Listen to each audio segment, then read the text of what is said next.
The month of May was kind of a rough one. It started out, well, at the very end of April is when I had the car accident. Not my fault, but had a car accident, totaled the car. So all month I have not had well, I guess my friend let me borrow her vehicle for a little bit, but most of May I have not had a car with walls and a roof. I've been on my bike, which is cool, but it's rained a lot, so it's I've gotten wet. Pause. So, and I've been going back and forth with the insurance all month. They finally coughed up, but now I have to find a way to get my check to the bank without drowning, which, and well, I guess it didn't have to go when it's open, but so there's just been a lot of not having a car, which is fine. First world problem, right? And back and forth with the insurance company, more wonderful modern problems, and now trying to get said check to the bank. Once again, I know, first world problems. I have nothing to complain about. I'm going to do it anyway. So there's been that. Now, I think the main thing that's got me down emotionally is my puppy, my old puppy, Star Fox. His health has been declining rapidly and can barely walk anymore. Some days are better than others, and some days he has to get carried a lot. And he's a big boy, so it ain't easy, and it's just really hard to see. And he's been going to acupuncture. I've got him on some different supplements. But at the end of the day, it happens to the best of us. We ain't gonna live forever, and I'm watching very closely his mental state and his quality of life, and we'll need to make appropriate decisions when the time arises. And he's my buddy. He's been my best friend for 9 years, and we've just been adventuring all over the United States together, and it's difficult. It's very difficult. I think emotionally, that's been the hardest thing to deal with this past month.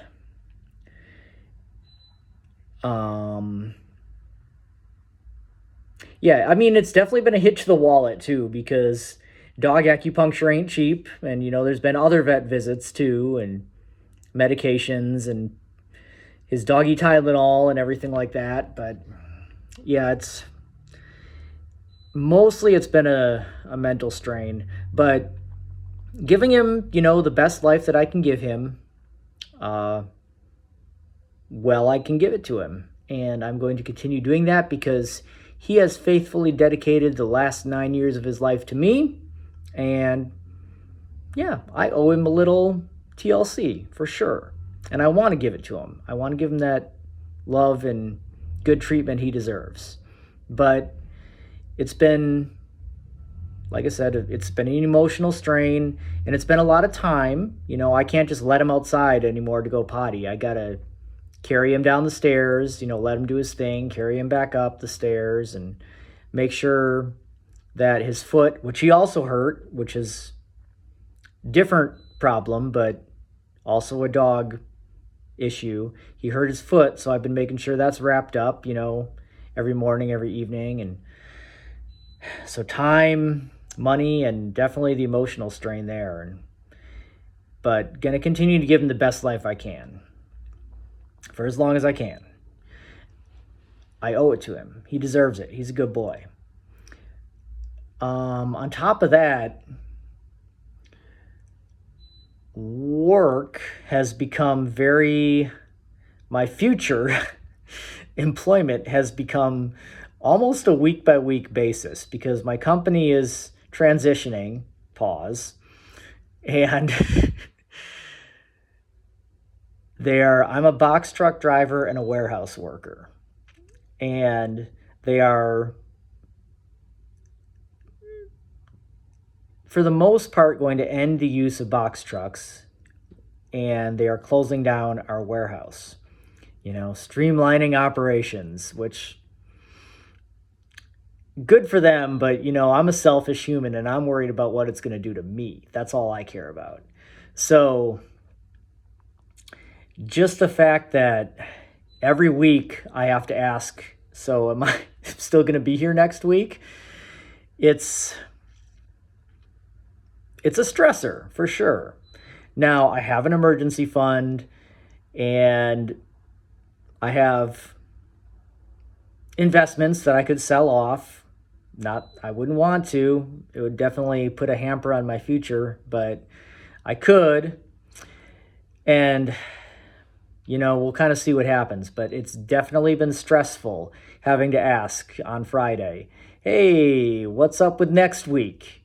And they're assuring me that they will have work for me into the foreseeable future. However, I do not trust these people because they have proven themselves untrustworthy in the past. And part of me thinks that this assurance of future paychecks is just what they're telling me to keep me around and keep me from, doing anything drastic to take up my frustrations if they suddenly decided to let me go. So I think they're going to keep telling me what they think I want to hear until they don't need me. And then it's like, oh, you're gone. And they change the code on the door because that's what they do when they let people go. I know, I've seen it happen many times. So I'm just waiting till it's my turn.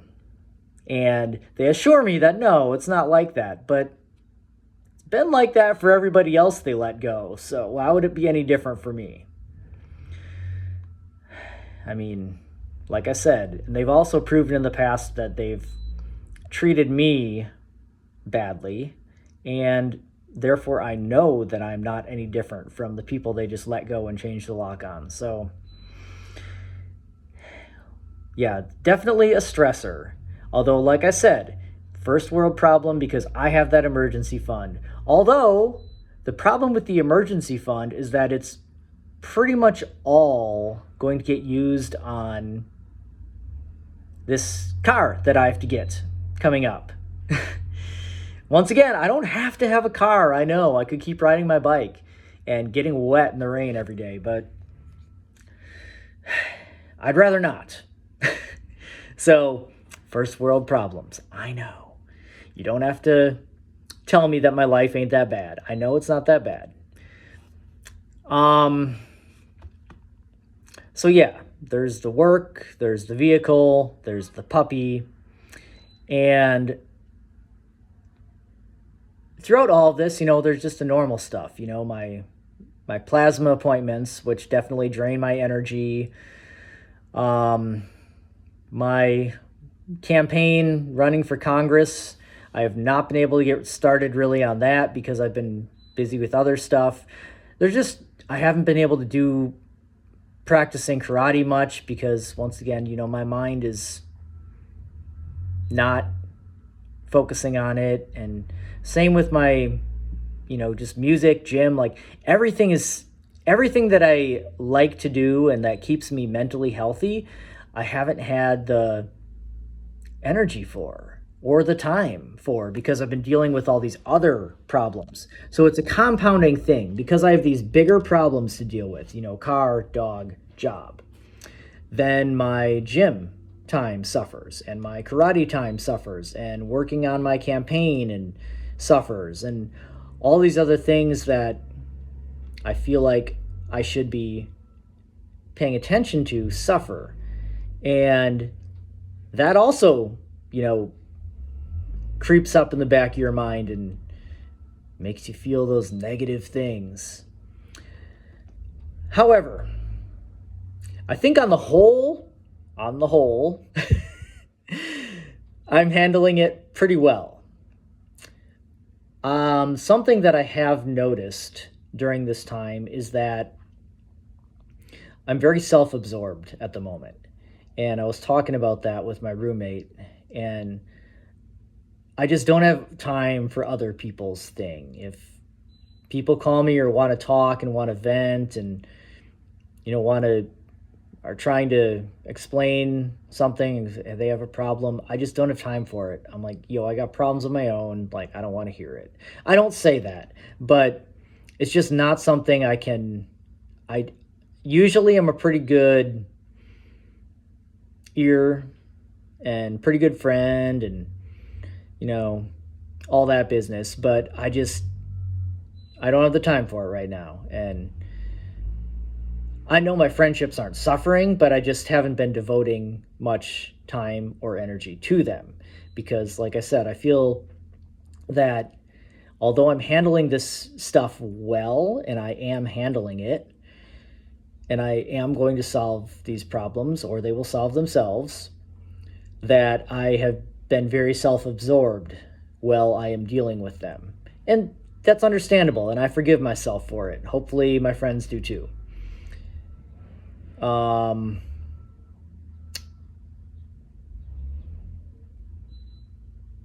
There was another thing. I remembered the other thing.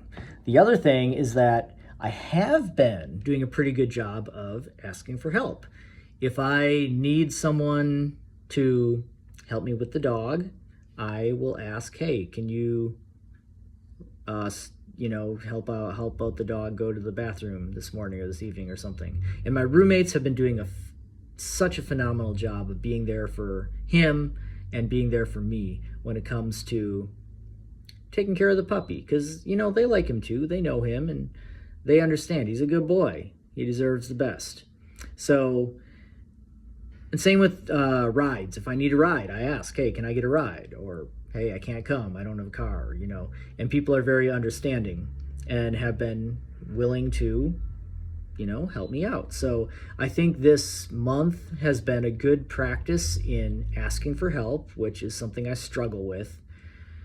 And it's been a good practice in saying no to things because, if some people ask me for, help, or people ask me, want to vent to me, I say, no, I can't. Not a good time. So there have been, with every struggle, there is a lesson to be learned and maybe a little strength to be gained from it. So thanks, life, for the opportunity to get stronger.